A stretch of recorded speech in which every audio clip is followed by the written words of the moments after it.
How you doing, wrestling fans? John Arezzi here for another edition of Pro Wrestling Spotlight Live on Facebook. It is Saturday, June 20th, 2020, and we're back for another show. Happy early Father's Day to all the dads out there. We have a jam-packed show today. Our special guest, who I've talked to a few times over the last couple hours, and we tested the connection. We've tested the sound. And yes, it's seamless. The Power Twins will be here, and we'll have a special hour with them today. The Power Twins and their greatest hits. And what does those greatest hits look like? You'll get to see them right here, as we've taken a few choice videos from their feed. So the Power Twins joining us today. So get ready for your comments and questions.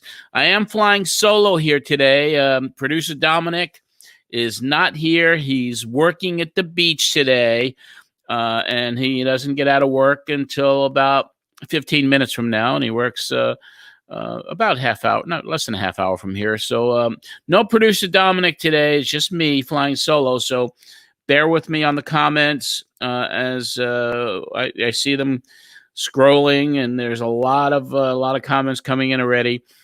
So we'll be more than happy to look at those and get your opinions, your thoughts, your comments, your questions for the Power Twins in just a few minutes. Before we start that segment with the Power Twins that we've been all looking forward to, it's been a really crazy news week in the world of pro wrestling. As most of you know who have followed my coverage of the business over the last 30 years or so, back in late 1991 into 1992, a number of scandals hit the pro wrestling world. First, with the allegations and the arrest of Dr. George Saharian in regard to the steroid scandals. And then it went into a sexual nature with various individuals being alleged sexual inappropriateness in the wrestling business. It led up to the Phil Donahue show and all of that. But over the last few days, over the last half part of the week, it's been an explosion of allegations against various individuals in the pro wrestling business. And I didn't think it would be appropriate not to cover it. But I do want to bring on Mr. Greg Oliver, the editor of Slam Wrestling, who's joining us from Canada right now. Greg, let's see if you're there. Hey, how are you, man? Nice to see you, John. It's good to see you. Happy early Father's Day. I know it's been a special weekend for you because your dad gets to visit again after a quarantine. Yeah, they finally lifted some of the rules and regulations up here in Ontario. Your bubble can expand a little bit. So I got to see my dad, who's turning 82 on Monday. So that was pretty cool. It's a birthday weekend in a way too. Yep. Yeah, it's convenient that it's Father's Day and his birthday all the time. So. Mm-hmm. Well, I'm happy that he's here visiting, and happy Father's Day once again. This week has been a really explosive week in the wrestling business. And, of course, in today's environment, in today's world, with the way social media has been able to become a platform of instant allegations being thrown out there. It's a whole different environment from what I was used to covering in the 90s. You played a big part, but you've written, and your whole team at Slam have been on top of this thing since it started. And I'm going to add to the stream there a screenshot of slamwrestling.net with a opinion piece that you wrote. Matt Matters. Is this wrestling's day of reckoning? So you could all see that at slamwrestling.net. But, Greg, I wanted to bring you on here, and I'll take that off the screen. Comprehensive coverage from you and your team.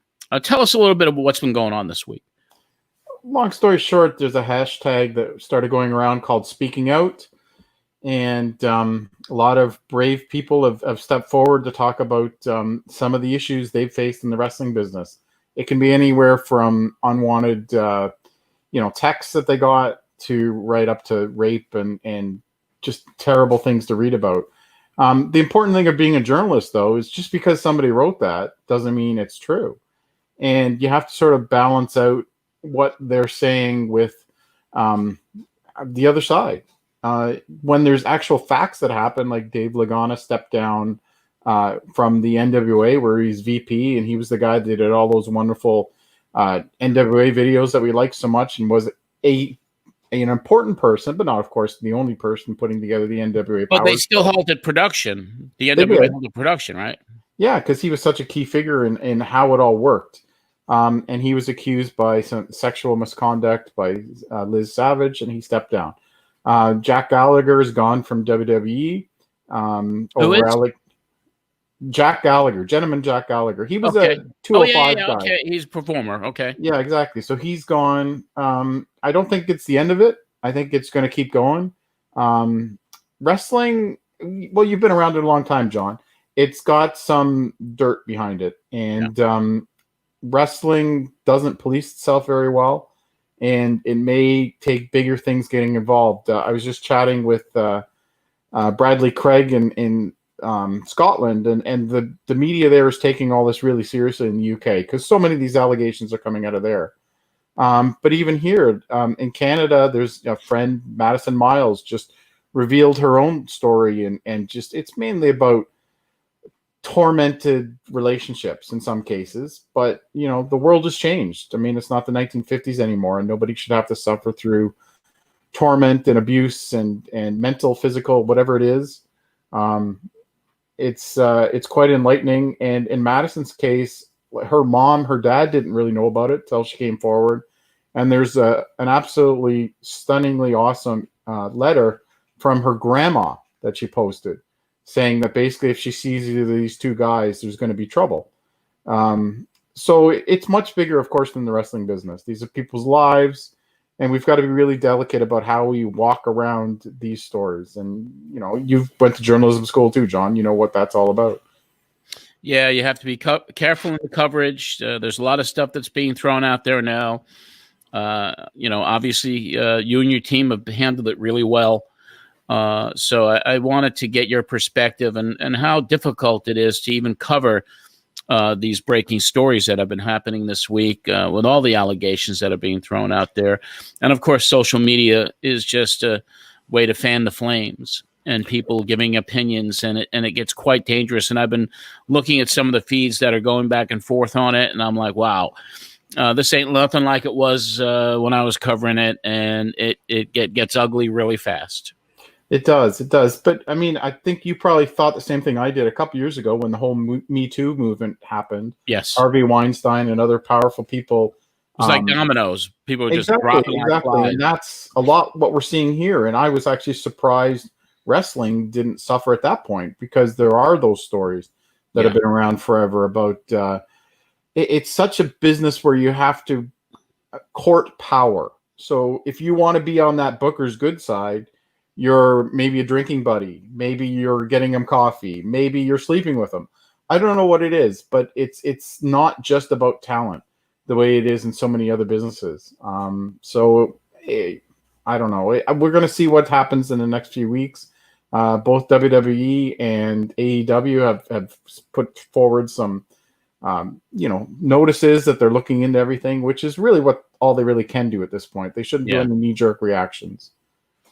Well, we really appreciate your coverage. And once again, if people are not aware, Slam Wrestling and Matt Memories, a company that I formed, have joined forces together. The Matt Memories site is being constructed as we speak. SlamWrestling.net is up and running and looks great. And they cover everything, everything. And I would highly recommend people check it out, because Greg, you and your team are doing a wonderful job, and you got a great staff, and I'm happy to be associated with you, and I can't wait for MattMemories.com to launch in the very near future. Thanks, John. On the more positive note, before I get going, tomorrow's Father's Day. We've got a couple of great Father's Day stories coming up. Yes. Dustin Rhodes told us a great Dusty Rhodes story that's just worth checking out, especially for a guy like you that loves your barbecue, John. And the Twins call me Big Pork Barbecue. Sure, we'll get into that in a few minutes. And there's a lovely story about a referee out in Atlantic Canada, whose father was a referee, and he died before he got to see her become a referee. So it's a really touching piece, and it's just good reading, and that's what we need on Father's Day. So thanks for all this, John. You're welcome, the chaos and the Power Twins. Yes, all right. I'm looking forward to it. Thank you, Greg. Have a great weekend. Happy Father's Day to you, and wish your dad and your family my best.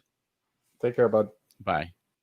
All right, Greg Oliver from up in Canada, and yeah, it's a serious story, and I wanted to bring him on to give his perspective on it because his site, Slam, has been covering extensively, as I'm sure the Wrestling Observer will be, in the Pro Wrestling Torch, and Mike Johnson. I mean, all the journalists in this business will be certainly on top of the story and covering it very well. But that's enough heaviness. Unless you look at, the Twins will probably say something about that word heaviness when it comes to me. But I am going to lead this off with a video, a little introduction video of the Power Twins, and then we'll bring them on. So bear with me. I don't have producer Dominic here now, but we will share the screen. I'm going to go to a tab here. I'm going to share the audio. And we're going to start off with this little introduction here. Myself back. The Power Twins. Without any further delay, here they are from Vegas. Gentlemen, how are you? What's up, Big Pork Barbecue? Hey. I have something to say to Mr. John Oliver. To Greg Oliver? Yeah, Greg Oliver. Yeah. I know it's his father's birthday, and it's also Father's Day. Tell the cheap bastard to buy him 2 gifts instead of 1. Here we go. Starting off already. On Long Island, John. What's that? Things on Long Island. Things on Long Island, okay. I've been here for a couple of weeks now, and we're heading back to Nashville right after the 4th of July. But, it's been great to be with the family again, and it's kind of safe here right now. And with the explosions all over the country, I mean, with the coronavirus and here in New York and Long Island, it really has been squashed, but you have to be careful because who knows what's going to happen next. So I'm happy to be here. Where's Dominic? What's he doing? Cleaning up after the pigeons at the beach? He's cleaning the toilets at the beach. He's cleaning up after the pigeons, huh? No, he's one of the managers over at one of the local town beaches. And, the kid's got a good job. I mean, he had gotten hired by the Long Island Ducks minor league baseball team, but baseball was canceled. They may start up again in the middle of July towards 1st of August, and he'll go to work at the Ducks and Long Island Ducks. But he's doing well. The kid's doing well. And I'm sure he would have loved to be here to see you guys. Hey, John. Yeah. Before we get started, I would like to give a word of warning to anybody who's watching this. And I speak for my brother when I'm going to tell you this right now. If you out there, any of you basement dwellers or attic rats, have any stupid comments you want to come up with, my suggestion to you is run it by your mother. And if she gives you like you're an idiot look, forget about it. And if any of you idiots were lucky enough to get like a Korean war bride or something like that, what do they call those things? When they mail order brides? Go to Kim Chi and ask her, if she says to you, "You're so stupid," keep it to yourself. We don't need any stupid questions, right? Well, there you go. But look at it. Greg Oliver already, has commented. He's been dissed by the Power Twins, so life is good for him. Exactly. So go ahead, John. Whatever you want to ask, oh, Lord, here we go. So the fans are out there, and they are going to be closely watching this stuff. So you asked me how things are in New York. What's going on in Vegas? What's happening out there? Well, the casinos are starting to open again, but it's like 25% capacity, so there's really not much business coming in right now. And summertime's usually a slow time here in Vegas anyway. It's tourist time, the cheap tourists from California. Yeah. No shows, no concerts, no conventions, no sporting events. There's nothing to do here. So what are you guys doing? What are you doing to keep yourselves busy there? We work out in the gym. We take long hikes around Red Rock Canyon. We smoke cigars as much as possible. As you can see, we're in my beautiful cigar lounge. Yes, Pelican you Cigar are. Lounge, right? Yeah. You see the other thing on the wall? This is in tribute to my second favorite tag team of all time. Yeah. You see the one up there with the deer that looks like caught in the headlights? Who was that? That's Crying Steve Ray. Okay. And you can figure out who the pig with the cigar in his mouth's got to be who, right? Sunny Beach. Sunny Beach. Sunny Beach. Without a doubt, Sunny Beach. Yeah. That's a tribute to Wet and Wild on the wall. Yeah. Yeah. Yeah. Well, the last time we had you on, we were here to talk about Herb Abrams. Well, let's get to a question first before we bring Herb up. There is a question from Sean Akers. Do the Power Twins have any advice for romancing a woman? Yeah, I do. Go ahead. Well, if you're a wrestler like us, we don't have to do any romance because usually the women are waiting for us. They have been waiting for us after the ring. But if it's a guy like you who lives in your basement, I'd say steal your mother's credit card and max it out because that's the only way you're going to get any romance. And the first thing you got to do is you got to leave the basement. Yeah, you can't have them come to your mother's basement. You have to actually get out of it. Yeah. Well, here's Jared England just saying the Power Twins are my favorite team. So you do have some fans here today. Smart guy. You got good taste. Yeah. And another comment coming in from Jace Nacarado. I wonder if the Undertakers on the wall would be a loaf of bread or something. The Wonder Bakers. Whatever. Yeah. Next. What do they say about stupid comments? But anyway, the last time you were here, we had technical problems. You had Sunny Beach on. We were here to talk about Herb Abrams, and we just couldn't complete that interview. And of course, we wanted to bring you back anyway because really, since Pro Wrestling Spotlight Then and Now podcast started 1 year ago, and the Power Twins were regulars on the early Pro Wrestling Spotlight radio shows, you developed a bit of a cult following with the fans out who listen to the podcast. And it all because you insulted so many people on the air, including folks from the Association for Vision Impaired People on Long Island and so many others. I pulled a clip, which I'm going to play. We'll insult everybody equally. Well, yeah, and that's what you guys do, which is like your MO, and that's kind of your gimmick. Let them people think they're special. They'll insult you no matter who you are. Yeah, don't eat the microphone. I'll try not to. So this clip is actually from the May 7th, 1989 show. And it's significant where we had a sponsor, Orange and White Taxi, and I believe it was David who read the spot live. And then we got a call who became kind of a legendary caller on the radio show, Joey from North Babylon, who called himself the Dean of Wrestling. And that call started with here, and he got some great insults from you. And he talked about the Association of the Blind and the Vision Impaired call. So we're going to play that now. So let's go back. Let's go back 31 years. So this is Joey, the blind cab driver? We'll go back 30 years, and we'll hear you do a commercial for us, and then we'll take a call from Joey and some classic comments from the Power Twins. Here we go. And now we have some special guests in the studio reading our next commercial. That's right, John. I got something for you lowlifes out there. If you're taking the train, you're a daily commuter, you're an occasional traveler, you got the Orange and White Taxi is for you. At any Long Island Railroad station, or basically in Huntington, they're based in Huntington, you dial 271-3600 for a fast promise with courteous drivers. That number again is, you ready, John? You got your pen? Yeah, I'm writing it down. It's 271-3600. That's right, 271-3600 for Orange and White Taxi. This way you can't miss it if you're a real moron. It's at the Long Island Railroad Station. Why don't you say it again for the morons who are... It's the Orange and White Taxi. Orange and White. What It's in color? Huntington. That service that never sleeps. They drink a lot of coffee. That's right, and they are official sponsors of the Pro Wrestling Spotlight. And we're going to take our first phone call. At the Pro Wrestling Spotlight, we got Joey from Babylon. Joey, you're on the air. Yeah, good evening. I'd like to just say it's great to have a show like yours on the air. And just a comment, do you know of any of the results from the champion clash today at the end of the year? We're in the process of compiling the results, and before we go off the air, we'll be giving you a complete rundown of what happened at the pay-per-view show today. I would hope that the Nature Boy won. I've been a fan of wrestling for over 30 years. Well, that's my personal prediction. I think Ric Flair is going to get that title back today. Ric Flair is the greatest wrestler beyond a shadow of a doubt. I love this guy's voice. And nobody has the Somebody personality does. and buoyancy and the class of a Mr. Ric Flair. One other comment. They should stick to cab driving. What's going on with Barry Windham? You know if Barry Windham's going to come to the WF? Well, from what I understand, Barry's wrestling for Dusty Rhodes down in Florida, and he is not with the NWA right now.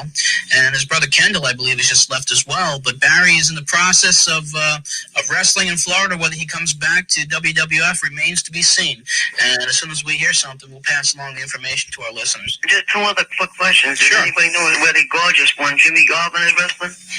Any of our experts here in the studio? No, we don't right now. He would be a great guy for the WWF Yeah, to get. we can check on that as well for you. And another guy, I think the WWF, right now this guy is in the Florida circuit with Dusty Rhodes, but I think he'd be a major force to have, and that's Al Perez, the Latin heartthrob. Did you ever hear him? Yes, I have. I had one other comment. I have to respect Ricky Steamboat. I must admit he is a phenomenal athlete. I just think it was kind of, some kind of howdy-doody routine. Bringing his wife and kid into the ring with him, Well, he's so family-oriented, and I understand a lot of people making complaints about his family, that he's bringing them around too much. He might be, but, that's him. You can't change his ways. He really feels close to his family. He loves his wife and his son, and that's Ricky Steamboat. But I don't think you'll be seeing him around after today, because I feel Ric Flair is getting that belt back. What do you think about Steamboat's future in wrestling? You think he'll stay there? I still think that even if he does lose today, You see why he called himself the Dean of Wrestling. And I think Has he learned anything? he was your insult that actually prompted that. Here we go. Hey, John, I can also say, good thing I'm drinking coffee. I think I've written that off 3 times already. Lex Luger or Sting, or in maybe a scientific match, or team up with someone to try to get some tag team titles. So I think you'll see Ricky Steamboat around for a while. That's a guy who's talking about Sting. He's a phenomenal athlete. The man, there's no stop as far as his wrestling ability. I just think his routine is somewhat of a buffoon, the way he smacks his chest and paints his face and wears that stupid Mohican hairstyle. I think, if he acted normal, he'd be definitely a future champion for the NWA. Any comments, Larry Devin? Well, John, this guy's obviously like janitor or something like that. A guy who wants to dress up a little, look good in the ring. I'm all for that. This guy's supposed to look at his hair back like in the 50s, John. Well, I didn't say that, but my personal opinion, the ideal I don't care champion. about your personal opinion. Guys out there that make a living wants to look good, and who cares what you think? Well, you better hear what I think, because I am the dean of professional wrestlers. All right, the dean I think of you're the dean of morons is what you are. Hey, look, I want to make another comment while I'm on the air. No, we don't want to hear it anyway. You're an idiot. Whatever, I got something to say, power, whatever you call yourself. Last week, a young lady called up about having some kind of commentary for someone who was visually impaired in the arenas. And that really is a good thing. I mean, I don't see why they can't have some kind of headphone hooked up so you can get the play-by-play off. Well, we're passing that word along to the Well, she's got to promoter. get a better pair of glasses, John. That's our problem. Well, it's not a matter of getting a pair of glasses, man. At this point, is this, if someone's that obligated to go to the matches and be there and would like to follow the what I consider the sport of professional wrestling, then maybe they could accommodate that need. You know what I'm saying? Well, we understand what you're saying, Joey. Thanks a lot for your call. Take care. Have a nice night, kid. Bye-bye. That was classic stuff. I mean, this guy called into the radio show many times. That might have been his first call. And I think because of your insult to him, that's when he said, I am the Dean of Wrestling. So you might have precipitated that. Let me ask you a question, John. Go right ahead. If you're going to call yourself the Dean of Wrestling, don't you think you have to step in the ring once in your life? Yeah, you might, but wrestling. Some wrestling fans take this a little serious. Listen, that guy, he's the Dean of morons.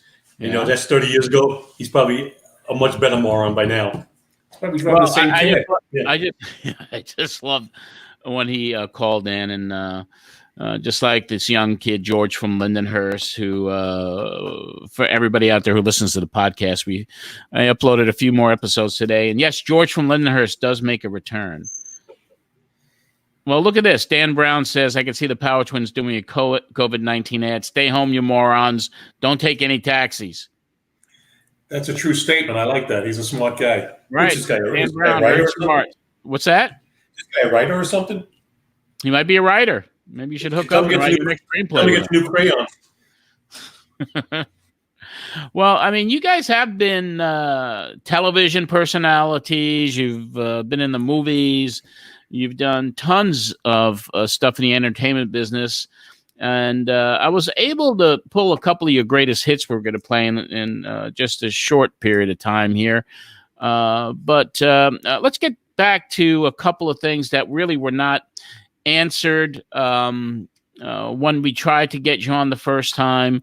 And that was, the Herb Abrams experience. And the other had to do with Dr. D. David Schultz. And on the serious part of it first, I mean, Schultz, who everybody knows his reputation and the John Stossel incident and the lawsuit with Vince and the way his career went. And he was your trainers.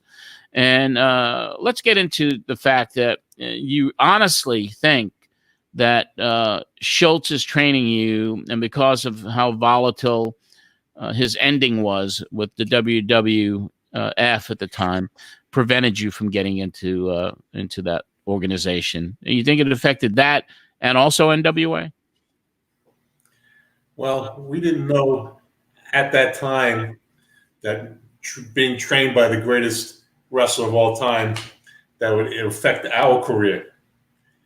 But we did find out later on in our career that that was the case, because we had gone up and worked for them a couple of times on house shows, dark matches. I mean, we did our usual thing. We were great. And after the show, they paid us and said, see you later. And that was it. Never heard from them again.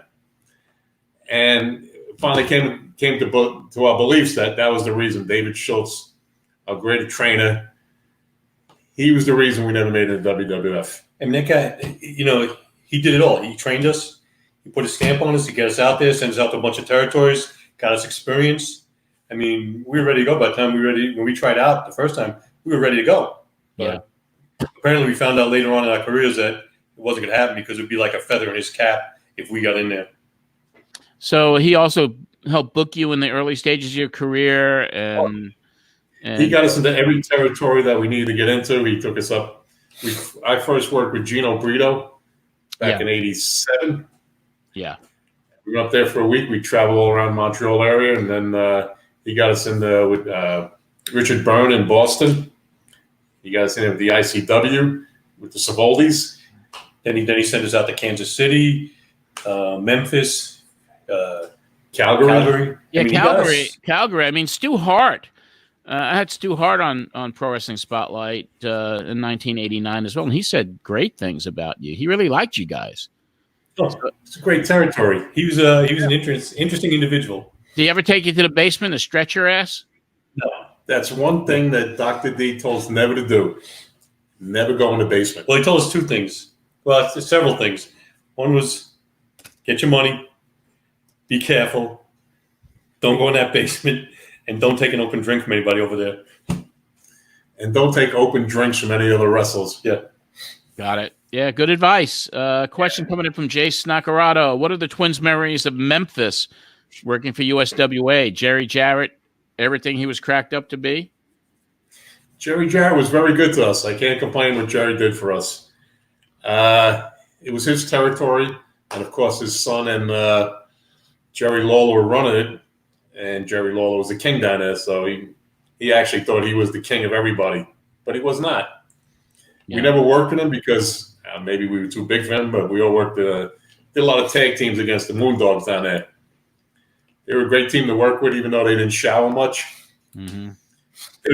Jerry was a classy guy. I just think whoever's running the book could have kept us there a lot longer than we were there. I think we did, 6 weeks, 8 weeks? And then we're like, well, we just got started. And you sent us home already? We had this big program working on with the Moondogs, and all of a sudden it ended because they needed someone for Lawler and Jarrett to work with. And I guess we were just in the way. What was kind of your best memory of being in the business? I mean, your best territory that you worked, or your best tour, or anything. What are the what's the biggest fondest memory rather? Honestly, John, the trip we made with you to the Philippines, that was a classic. Yeah, that was a great trip. That's still up there. That's up there. Yeah.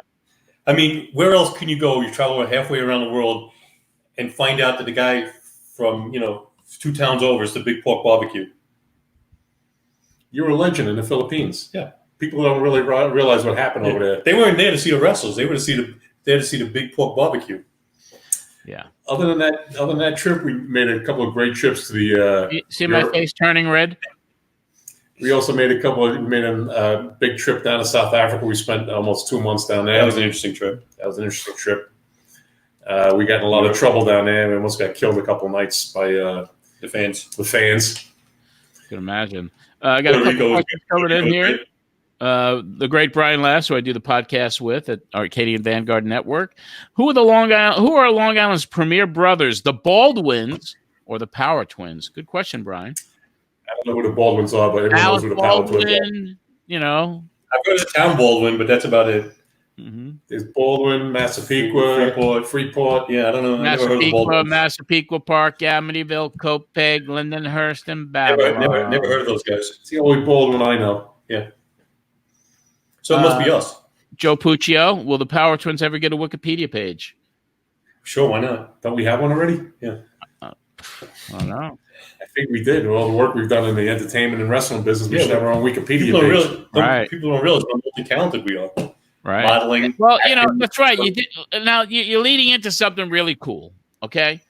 Because I pulled something from YouTube today, which I'm going to show everybody. You guys are legit actors and entertainers. There's a couple things I'm going to play, but first thing I'm going to play, I am going to play your sizzle reel that you guys put together.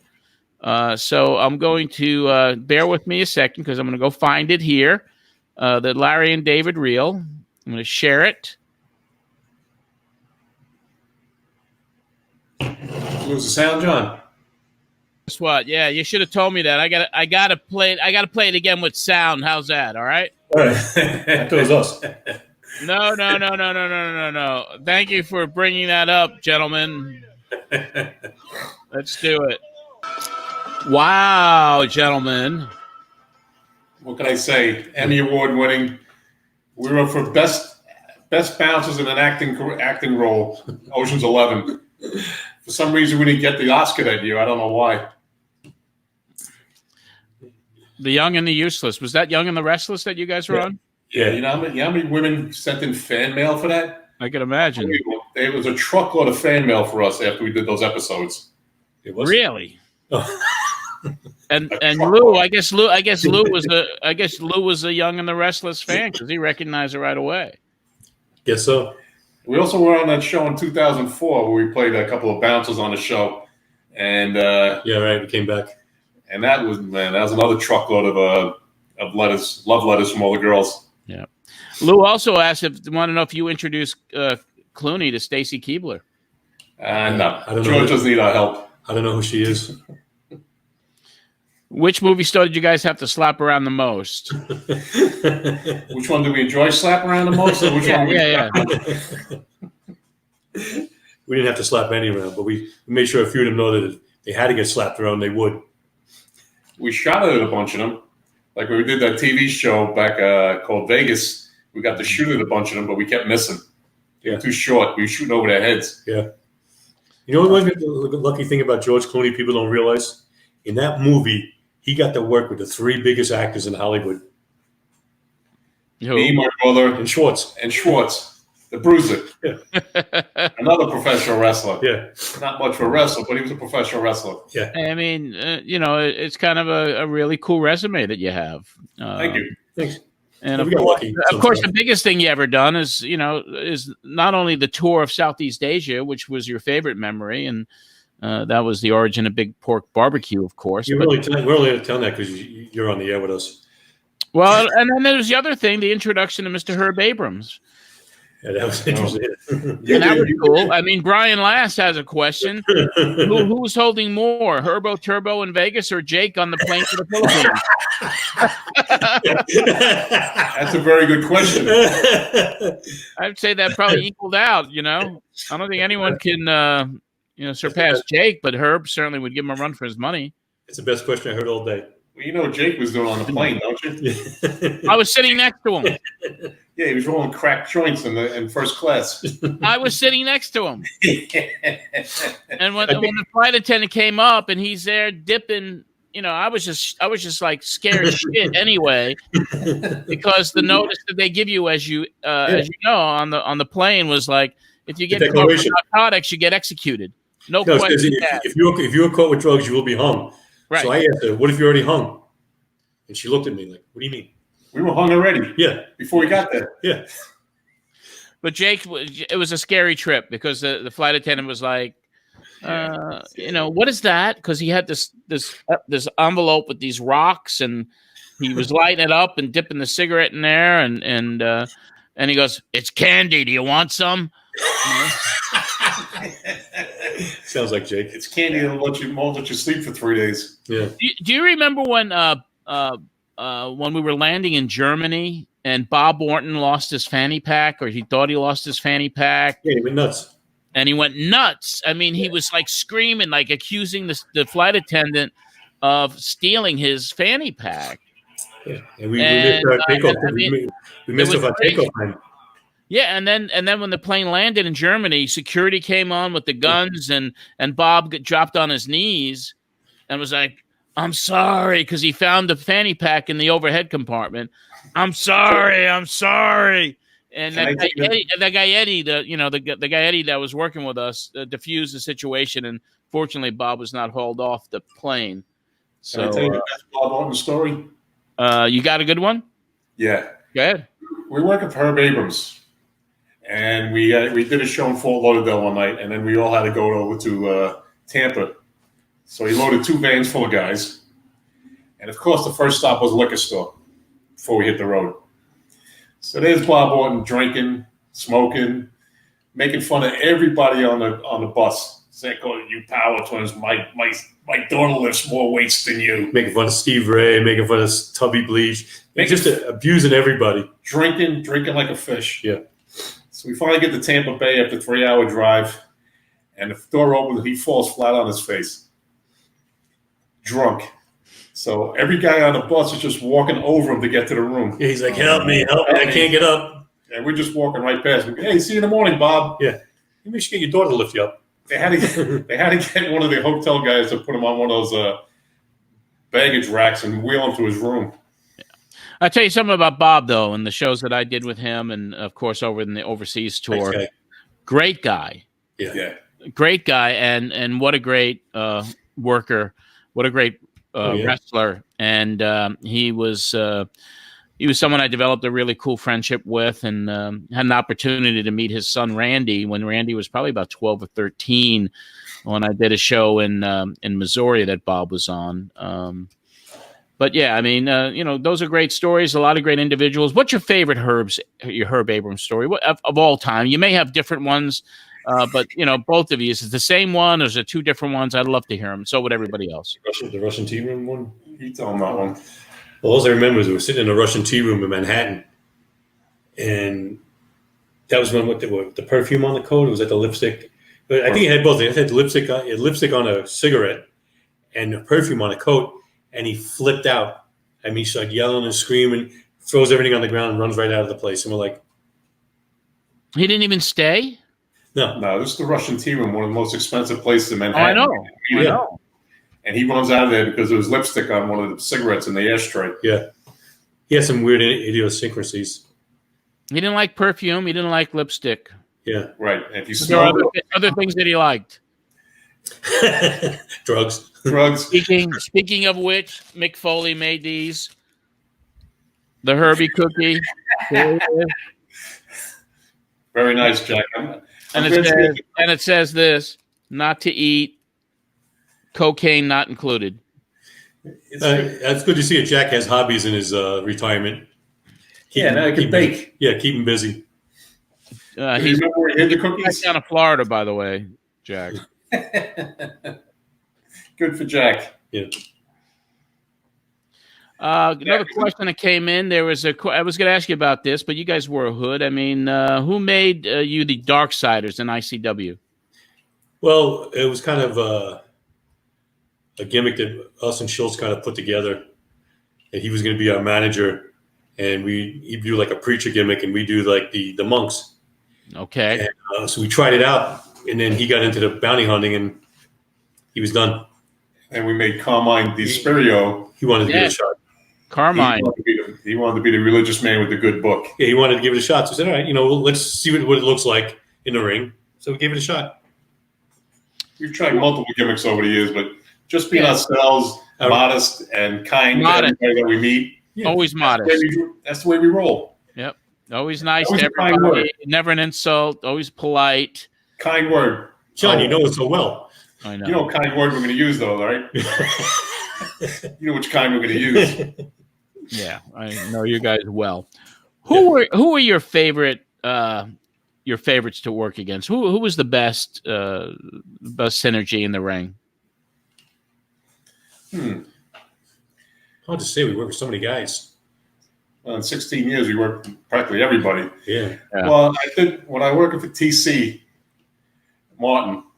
I worked with Sylvester, Junkyard Dog, great guy to work with. We worked with the sheep herders, which everyone knows are the Bushwhackers. Yeah, Bushwhackers. Yeah, that was a great match also, which no one ever got to see because TC Martin didn't pay his bills. It's hard to say. We work for so many people. We worked with Benoit back in the day when we worked for Stu. Yeah, that's early on in his career. He was a kid. He was like 19, 20 years old when we ran into him. He was a great worker. Yeah. He was in great shape, always wanted to work hard. Yeah. It's a shame. Great worker, the kid. Definitely. We had some good stuff in Mexico, too, when we were working down in Mexico. We had some interesting stuff down there with some of the local guys. There were some really good wrestlers down there. Mm-hmm. Question from Jace. I'm a bit of a husky fella. How can the Power Twins whip me into shape and turn my perfect U shape into a perfect V? How much money you got? We'll have to turn you upside down first. So all that fat goes to your head. So you just be a fat head instead of a fat ass. Yeah. What he said. Funny. Anyone in the ring that you'd ever have to rough up a little bit, or get a little stiff with? Potato, someone you had to teach a lesson to? Any recollections of anyone you had to deal with on that level? Several times. Puerto Rico, South Africa, and one idiot in Memphis.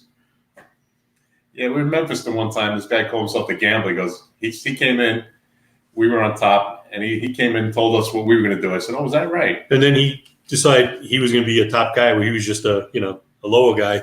So he started doing stuff he wasn't supposed to do in the ring. So he took him and beat the crap out of him. Then he comes crying to us in the locker room. I said, well, what's the matter? You get enough in the ring? He wants more over here? And the Moondogs grabbed him and took him away from us.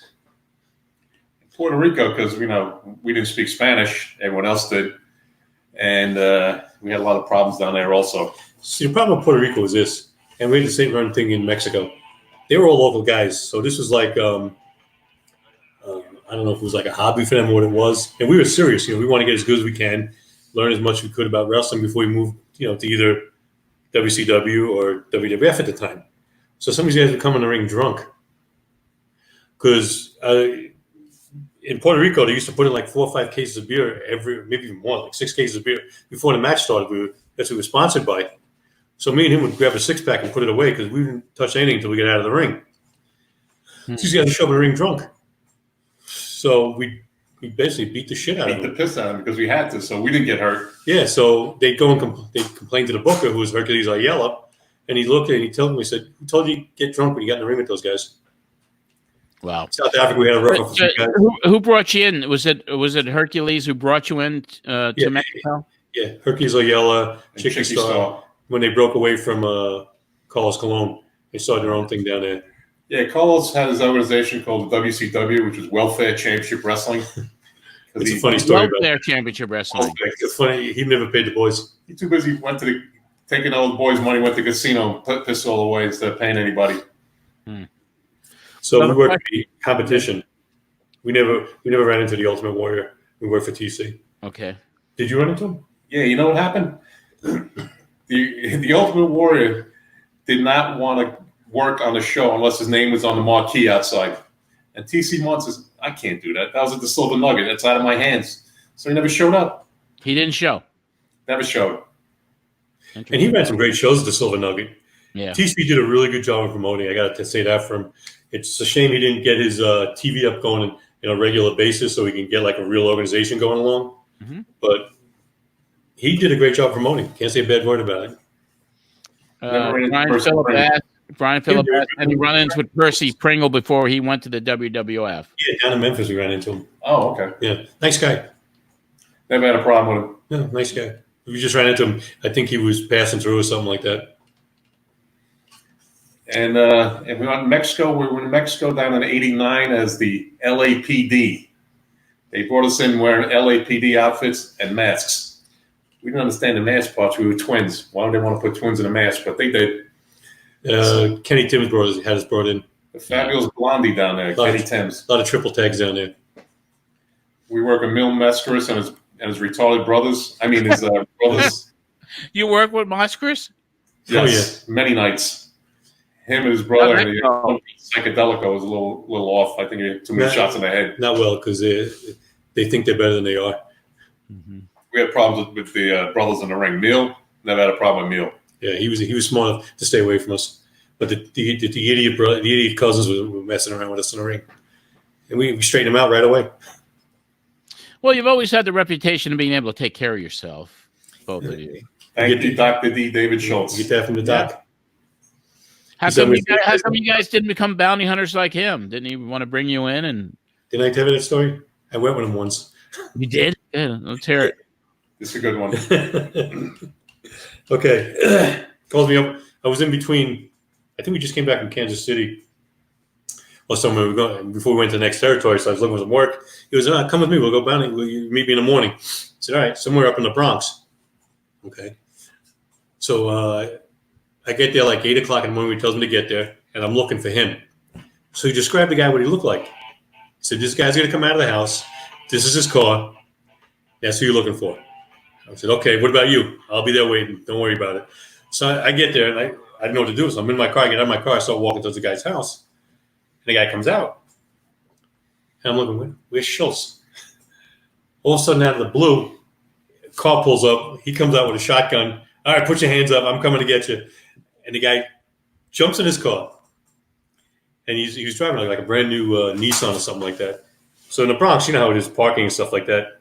He's hitting both cars in front of him, tries to drive up onto the sidewalk with the toll, what do you call it? The meters, parking meters. Yeah. Got his car stuck. It was a brand new car in between the meter and the stoop. Jumps out of the car, goes, get him, David, get him. Okay. So I start chasing this guy down the block. And I'm chasing him around the corner, and he's faster than me. And there's a couple of construction guys. He goes, he went that way. I said, all right. So I run up, and I go around this big main avenue. I make a left, and there he is, and Schultz got him on the ground. And this guy's screaming bloody murder. These guys are going to kill me, this, that, and that. He's like, call the cops, and those people come out of their stores. And he says, hold him, David. I said, go get the plastic tires out of the car. I said, okay. So I got the plastic tires, I gave to him, he's tying them up, and they called the cops. And they show up. And he's got all the paperwork for him. He goes, all right, put him in your van. So I put him in my van, and he's screaming and yelling and this. I said, so the cops recognized him. They go, hey, aren't you guy that used to be a wrestler? He goes, yeah. I heard that guy you got in the van. I heard he said wrestling was fake. Yeah. So can we leave now? He goes, yeah, you guys can go. We had to take him up to Hartford. Dropped him off for the day, and that was it. Wow. Meanwhile, I'm listening to this guy yelling, screaming in the background, letting him go. I'm like, yeah, we'll let you go when you get to Hartford. What a story he's had. I mean, I'm sure. Did you run into him at CAC last year? Did you get a chance to say hello to David? Yeah, him and the wife. Yeah. Good to see him again. Yeah. Yeah. It was interesting because we haven't seen him in like over 25 years. Yeah. Hasn't changed that much. Got a little older. That's about it. Did you see the Dark Side of the Ring episode? Yes. Yeah. What'd you think? Well, there's a lot of well, the one thing that happened with him is they didn't bring enough people to really tell about him. Like they should have brought us on to mention a couple of things, and they just didn't have enough other wrestlers putting input into that show. I mean, they only were like 3 people on the show, right? Yeah. Here's a guy who's been in the business for how many years, knew all the top guys, all big names, wrestled all over the world. They should have brought in a lot more wrestlers to, say something about him. About his character. Yeah, or just and us because he trained us. He trained several other guys. I just think they could have done a better job in, asking more people about diverse backgrounds about him instead of asking like 2 or 3 guys. That was it. Eddie Mansfield and Jim Cornette. That's the only guys seen on the show besides them. I mean, this guy knew everybody in the business. He was the top guy in the business for how many years? Yeah. I just think they dropped the ball by not asking more people about getting more people involved in that show. But it was informative. We already knew the story. Yeah, So- it's a fascinating series for sure, and I really enjoyed my participation in the season that just passed, and hopefully we'll be back next season for some more Dark Side. But I'm looking forward to running into you guys again in Vegas if I can get out there in September, depending on what the hell is going on in the world. I would love to get together with you again and grab some buffet. They got one open now. They do have one buffet open. Yeah, the I win. don't know if I could go into a restaurant right now, to tell you the truth. I mean, sitting outside is a different story, but I don't know, until all this shit clears up and we get back to whatever normal is going to be for all of us. It's freaking crazy out there. It's a weird disruption in everybody's lives. It is. Before I let you go, I pulled one other clip that I wanted to show everybody, because you did not just your the movies and soaps and TV shows. The TV shows that you did a lot of stuff with Conan O'Brien. Yeah. You did Jay Leno. You did David Letterman. I mean, you used to go on skits all the time. So I pulled one clip, which I'm going to show. That's one of our favorites. I'm going to play the Letterman one, and that's a good way to close it out today. And then I'll have some final comments from you guys. But I'm going to go find this. I want to make sure I add the audio this time.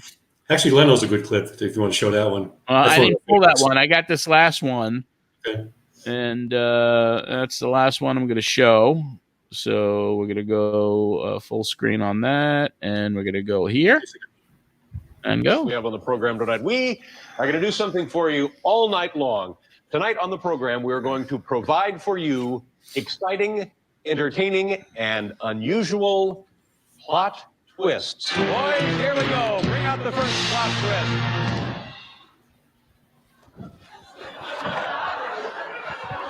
I've been chasing you now for 10 years. Finally, I get to see your face. It's my identical twin brother.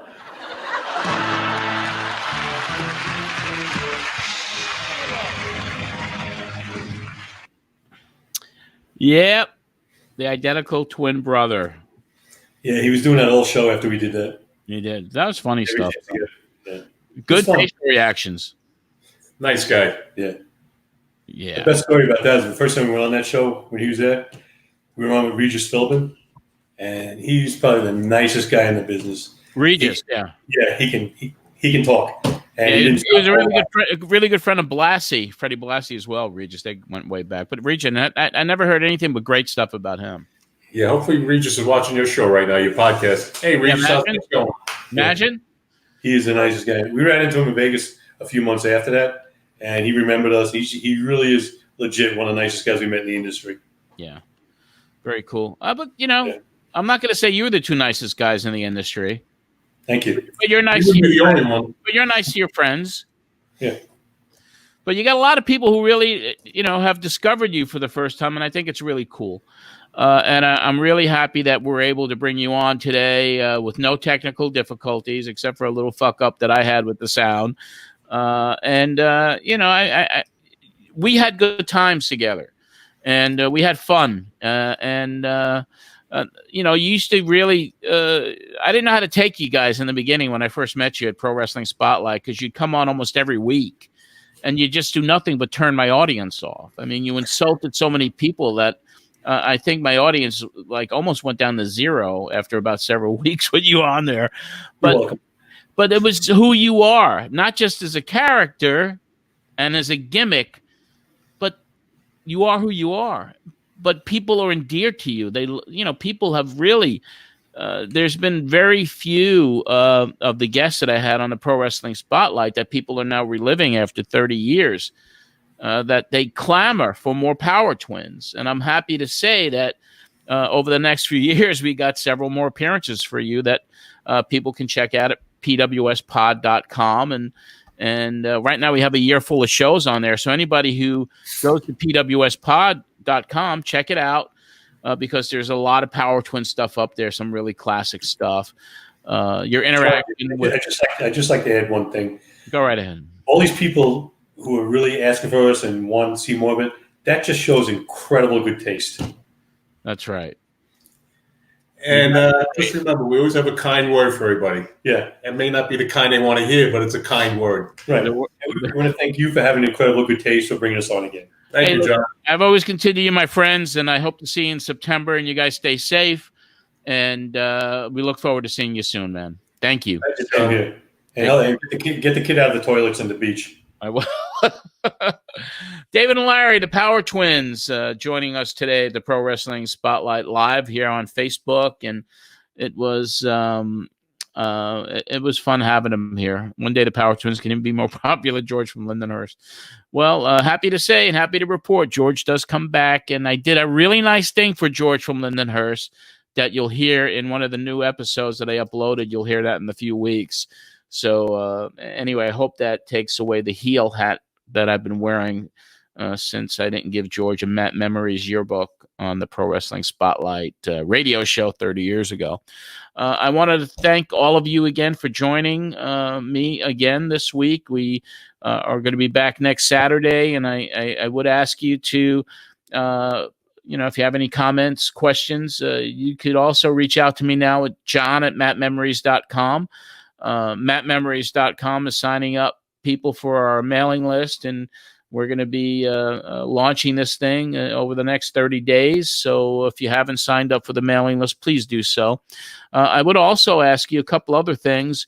If you wouldn't mind, I am approaching 5,000 followers on Twitter. So if you haven't followed me on Twitter, please go at John Arezzi and follow me there.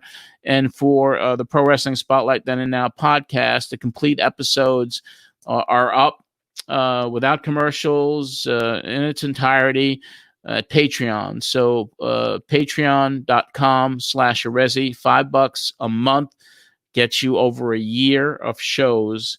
And we're just getting started because the next season, the next year of Pro Wrestling Spotlight radio shows are game changing. And that's really all I have for this week. I really thank the Power Twins as my guests. They were incredible. And Greg Oliver, I appreciate you coming on as well. I want everybody to stay safe out there. And till next week, this is John Arezzi. We'll talk more wrestling with you right here live on Pro Wrestling Spotlight on Facebook next Saturday. Thank you, everybody.